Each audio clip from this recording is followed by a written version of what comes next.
Hi, today நம்ம நாட்டுக்கோழி குழம்பு ரெசிபி பார்க்கலாமா?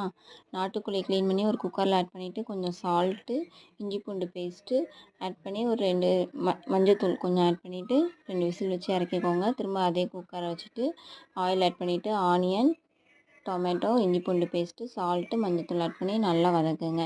நல்லா வதங்கினதுக்கப்புறம் குழம்பு மசாலா பொடி, கொஞ்சமாக மட்டன் மசாலா பொடி இப்போ நான் ஆட் பண்ண போகிறேன். இதையும் ஆட் பண்ணி நல்லா அந்த எண்ணெயிலே வதக்குங்க. நல்லா வதக்குனதுக்கப்புறம் நம்ம ஆல்ரெடி வேக வச்சு வச்சுருக்கோம்ல, அந்த நாட்டுக்கோழியை மட்டும் எடுத்து ஆட் பண்ணிவிட்டு நல்லா கலந்து விடுங்க.